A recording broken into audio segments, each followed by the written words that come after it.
নমস্কার। বায়োম্যানিয়া by Sukanta sir এই YouTube প্ল্যাটফর্মে সকলকে স্বাগত। আজকে আমরা অত্যন্ত গুরুত্বপূর্ণ একটা টপিক নিয়ে আলোচনা করব।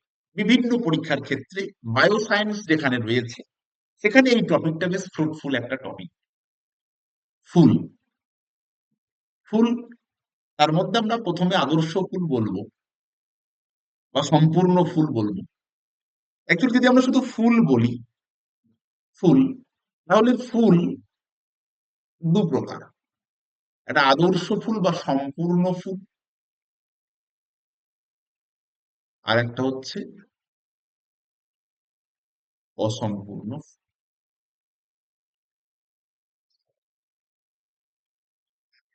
সম্পূর্ণ ফুল আর অসম্পূর্ণ ফুল। এই সম্পূর্ণ ফুল মানে যে সমস্ত ফুলের একটা ফুলের মধ্যেই সমস্ত স্তবকগুলো থাকে, বৃতি, দলমণ্ডল, পুংকেশর চক্র, গর্ভকেশর চক্র।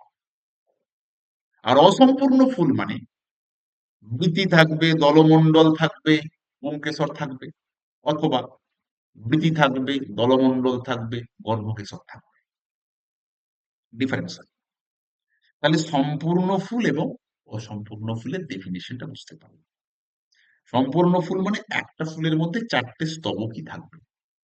অসম্পূর্ণ ফুল মানে পুংকেশরের মধ্যে পুংকেশর, গর্ভকেশর যেকোনো একটা থাকবে। তো একটা আদর্শ ফুলের মোটামুটি চারটে অংশ হয়, আমরা কোনো কোনো জায়গায় পাঁচটা অংশ বলে থাকি। কি কি হয়? মোটামুটি আমরা যেটা নর্মালি বলি বীতি, দলমণ্ডল, পুংকেশর চক্র, গর্ভকেশর চক্র। হ্যাঁ, কোনো কোনো জায়গায় পুষ্পাক্ষটাকেও ধরে।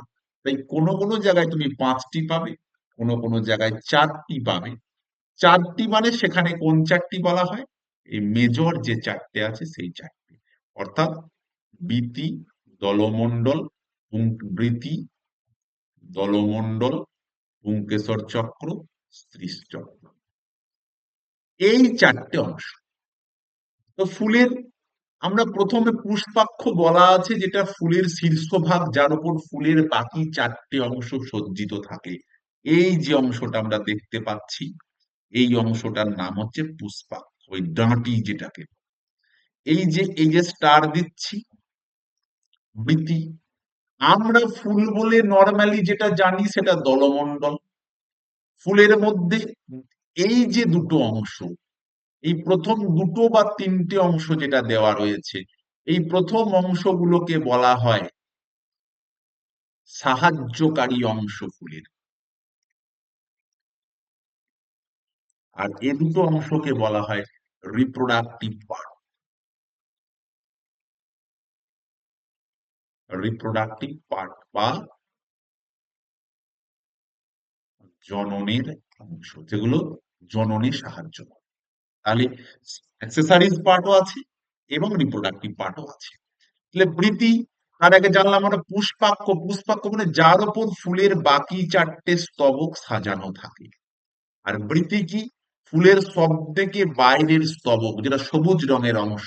কোনো কোনো ক্ষেত্রে বৃতিতে সালোক সংশ্লেষ প্রক্রিয়াটাও সম্পন্ন হয়। এ কি করে? এ কুড়ি অবস্থায় ফুলকে রক্ষা করে।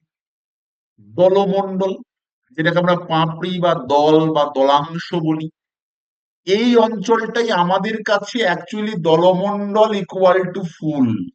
আমরা ফুল বলতে দলমণ্ডলকেই বুঝি। রঙিন পাপড়ি, উজ্জ্বল, কীট পতঙ্গদের আকর্ষণের জায়গা। এবং এখানে কীট পতঙ্গরা এই দলমণ্ডলের আকর্ষণেই আসে।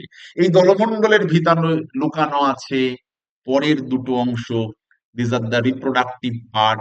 একটার নাম পুংস্তবক, একটার নাম স্ত্রীস্তবক।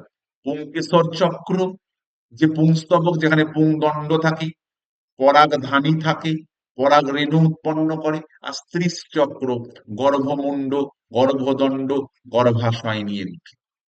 গর্ভাশয়ের ভেতরে ডিম্বক থাকে, যে ডিম্বক বীজ উৎপাদনে সাহায্য করে। তাহলে এমন কিছু কিছু ফুল আছে যেখানে বৃতি, দলমণ্ডল, পুংকেশর চক্র আছে, তারা পুরুষ ফুল। এমন কিছু ফুল আছে যেখানে বৃতি, দলমণ্ডল, স্ত্রীশ চক্র আছে, এগুলো স্ত্রী ফুল। আর যে সমস্ত ফুলে বৃতি, দলমণ্ডল, পুংকেশর চক্র, গর্ভকেশর চক্র থাকবে, তারা সম্পূর্ণ ফুল। তাহলে সম্পূর্ণ এবং অসম্পূর্ণ ফুলের যদি আমরা ডেফিনেশন দেখি, তাহলে চারটে স্তবক থাকলে তবে সম্পূর্ণ। চারটের মধ্যে এনি থ্রি, মানে বৃতি দলমন্ডল তো থাকবেই, তার মধ্যে হয় পুংকেসর অথবা গর্ভকেশর, এনি ওয়ান ফ্রম, তারা হচ্ছে অসম্পূর্ণ ফুল। তো এই আদর্শ ফুলের যে যৌন জনন, এটাও আমি কোনো না কোনো ক্লাসে আলোচনা করব। সেটাও কিন্তু খুব গুরুত্বপূর্ণ। এবার আদর্শ ফুলের যদি হয় সেক্ষেত্রে স্বপরাগযোগ ঘটার সম্ভাবনা থাকবে, বা সম্পূর্ণ ফুলের, সরি, সম্পূর্ণ ফুলের যদি হয়। যদি অসম্পূর্ণ ফুলের হয় তাহলে ইতর পরাগযোগ ঘটার সম্ভাবনা থাকবে, তাই না? কারণ সেখানে আলাদা আলাদা ফুলের মধ্যে পুংকেশর এবং স্ত্রী চক্র রয়েছে। তো সেটা পরের ক্লাস আলোচনা করব। আদর্শ ফুলের গঠন এই পর্যন্তই। ভালো থেকো সকলে। নতুন কোনো ক্লাসে নতুন কোনো ভিডিও আবার নতুন কিছু আলোচনা হবে। ততক্ষণ ভালো থেকো।